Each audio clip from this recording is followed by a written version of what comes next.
Selamat malam, para pencari kebenaran yang tersembunyi di balik kabut mitos. Saya adalah Archivist of Nusantara Dread, dan malam ini kita akan membedah salah satu entitas paling ikonik sekaligus paling dibenci dalam sejarah okultisme Indonesia, Tuyul. Bayangkan sebuah desa terpencil di kaki Gunung Jawa, di mana angin malam berbisik melalui celah bambu, dan suasana sunyi mendadak pecah oleh isak tangis seorang ibu yang menemukan tabungan di bawah bantalnya raib tanpa sisa. Tidak ada pintu yang rusak, tidak ada jendela yang dicongkel, hanya menyisakan aroma amis yang samar dan rasa curiga yang mulai meracuni hubungan antar tetangga. Mengapa fenomena ini terus berulang selama berabad-abad? Apakah ini murni gangguan gaib? Ataukah ada luka sejarah yang lebih dalam di baliknya? Kita mulai penelusuran ini dari akar sejarah yang nyata.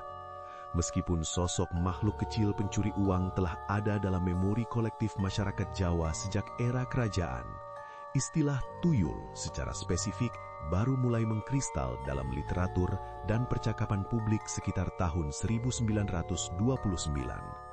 Mengapa tahun itu?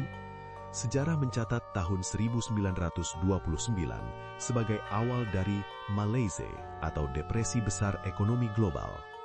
Di Hindia Belanda, krisis ini menghantam sektor perkebunan dan perdagangan dengan sangat keras.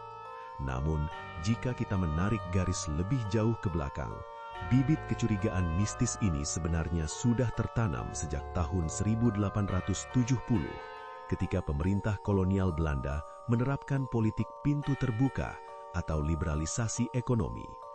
Pada saat itu, sistem barter mulai digantikan sepenuhnya oleh ekonomi uang. Masyarakat agraris yang terbiasa hidup subsisten, bertani hanya untuk makan, tiba-tiba dihadapkan pada kemunculan orang kaya baru dari kalangan pedagang dan tuan tanah yang kekayaannya tumbuh secara eksponensial dalam waktu singkat.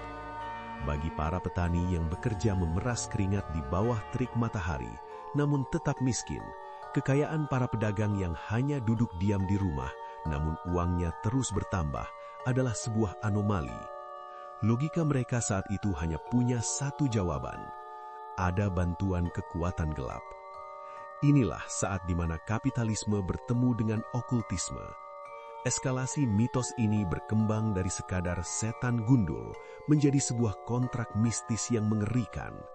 Dalam catatan etnografi Clifford Geertz dalam bukunya The Religion of Java 1960, tuyul digambarkan sebagai familiar spirits atau roh peliharaan yang membutuhkan perjanjian darah. Mitos ini kemudian mengalami evolusi naratif yang semakin kelam.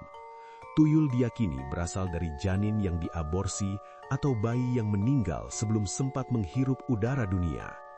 Roh-roh yang haus kasih sayang ini kemudian diadopsi melalui ritual pemujaan di tempat-tempat keramat, seperti makam Raden Bagus Mataram di Jawa Timur, atau situs-situs peninggalan Hindu yang dianggap angker.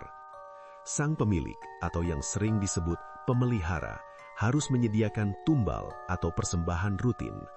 Salah satu mitos paling mengerikan adalah tuntutan agar tuyul tersebut disusui oleh istri pemiliknya, sebuah simbolisasi dari penghisapan energi kehidupan manusia oleh entitas parasit gaib. Pernahkah Anda bertanya, mengapa sebuah masyarakat menciptakan mitos yang begitu menjijikkan? Jawabannya mungkin terletak pada upaya bawah sadar kolektif untuk mendemonisasi keserakahan manusia. Mari kita menengok sebuah tragedi nyata yang pernah mengguncang Solo pada Januari 1977. Arsip Surat Kabar Barata Minggu mencatat sebuah perselisihan sengit antara dua orang ibu, Rokayah dan Wiknyo, di kampung Tegalrejo. Rokayah, seorang pedagang kios, mengaku kehilangan uang secara misterius setiap malam. Ia kemudian melakukan ritual doa dan puasa selama 3 hari, hingga ia mengklaim melihat dua makhluk kerdil masuk ke kiosnya melalui lubang kunci. Dalam kesaksiannya yang menghebohkan publik saat itu, Rokayah mengaku berhasil menangkap tuyul tersebut dan makhluk itu menyebut nama tetangganya sendiri sebagai pemiliknya. kejadian ini memicu kerusuhan kecil dan pengucilan sosial. Apa yang kita lihat di sini bukan hanya sekadar kisah hantu, melainkan manifestasi dari kecemburuan sosial yang meledak menjadi persekusi. Di masa modern, fenomena ini tidak hilang, ia hanya berganti wajah. Pada tahun 2018 di Ciamis, Jawa Barat, warga dusun Tarik Kolot bahkan memasang spanduk peringatan keras bagi para pemilik tuyul karena keresahan massal akibat hilangnya uang simpanan mereka.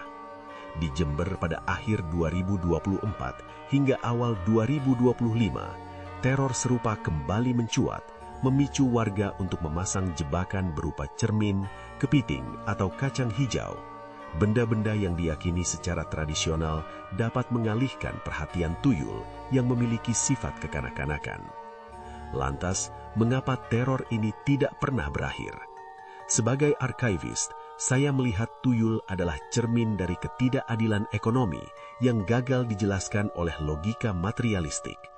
Ketika kesenjangan antara si kaya dan si miskin semakin lebar, dan ketika proses menjadi kaya dianggap tidak transparan, maka tuyul akan selalu hadir sebagai kambing hitam gaib. Ia adalah personifikasi dari keserakahan tanpa batas dan trauma kemiskinan struktural yang menghantui Nusantara sejak era kolonial hingga era digital. Apakah Anda yakin uang yang hilang dari dompet Anda kemarin hanyalah karena lupa, ataukah ada tangan-tangan mungil yang tak terlihat sedang bermain di sudut kamar Anda?